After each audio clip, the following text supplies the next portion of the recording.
Hello students, tech physics Hazaribagh के YouTube channel पे आपका स्वागत है। मैं हूं उमेश कुमार और आज लेकर हाजिर हूं एक बहुत ही इम्पॉर्टेंट वीडियो कूलम्ब्स लॉ पर।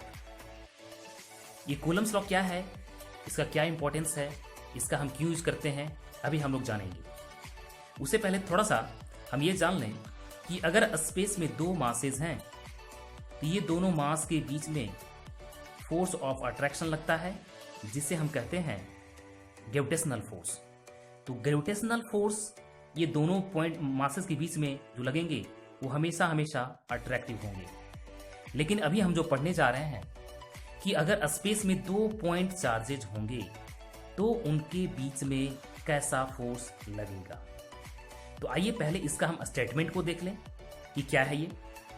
कूलम्ब्स लॉ का स्टेटमेंट है, it states that magnitude of force of attraction or repulsion acting between two charges is directly proportional to product of their magnitude and inversely proportional to square of distance between them।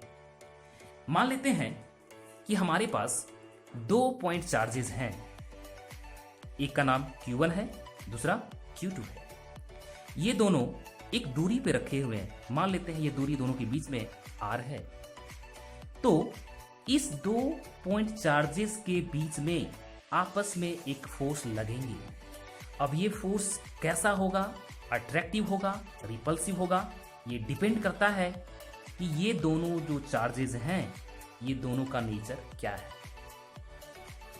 अगर ये दोनों same nature के होंगे तो एक ये इस पे फोर्स लगाएगा बाहर की तरफ, ये इस पे फोर्स लगाएगा, ये इस पे लगाएगा फोर्स इधर बाहर की तरफ। अगर दोनों अपोजिट नेचर के होंगे तो ये इस पे इधर फोर्स लगाएगा, ये इस पे इधर फोर्स लगाएगा और ये इस पे इधर फोर्स लगाएगा और दोनों बीच में अट्रैक्टिव होगा, इस केस में रिपल्सिव होगा। So according to Coulomb's force is directly proportional to product of their magnitude that means charges का मैग्नीट्यूड जो है उसके प्रोडक्ट का प्रोपोर्शन में होगा। कौन होगा? जो फोर्स लगेगा। और दूसरा है कि force is inversely proportional to square of distance between these two charges. So ये दोनों अगर हम मिलाते हैं दोनों स्टेटमेंट को तो इक्वेशन 1 और 2 से हम कह सकते हैं कि फोर्स जो है वो डायरेक्टली प्रोपोर्शनल होगा Q1 Q2 बाई R²। अब हम लोग जानते हैं कि जहां कहीं भी प्रोपोर्शनलिटी आता है तो उसके बदले हम लोग एक कांस्टेंट लगाते हैं, जैसा कि यहाँ पे आप देख पा रहे हैं कि K जो है वो प्रोपोर्शनलिटी कांस्टेंट है। इसी K को हम लोग इलेक्ट्रोस्टैटिक कांस्टेंट भी कहते हैं या फिर कूलम्ब कांस्टेंट भी कहते हैं। तो फाइनली हमने देखा कि अगर दो पॉइंट चार्जेस हैं, ये दोनों एक कुछ दूरी पे रखा हुआ है, तो ये दोनों के बीच में एक फोर्स लगेगा और ये फोर्स जो है डिपेंड करता है कि दोनों का नेचर क्या है। लेकिन फोर्स का जो मैग्नीट्यूड होगा वो यही होगा कि Q1 Q2 बाई R², जहां Q1 और Q2 चार्ज का मैग्नीट्यूड है। तो अब हम थोड़ा जान लें कि जो प्रोपोर्शनलिटी कांस्टेंट है, जिसे हम कूलम्ब कांस्टेंट कहते हैं या फिर इलेक्ट्रोस्टैटिक कांस्टेंट भी कहते हैं, उसका यूनिट क्या होगा। चूंकि एग्जाम में अक्सर इसको टारगेट किया जाता है, कभी इसका यूनिट पूछा जाता है, कभी इसका वैल्यू पूछा जाता है, कभी इसका डायमेंशनल फार्मूला पूछा जाता है। इसलिए हम लोग देखें कि अगर इस जो फार्मूला दिख रहा है इसको अगर हम K के फॉर्म में लिखें तो K के फॉर्म में क्या हो जाएगा, K = FR² बटे Q1 Q2।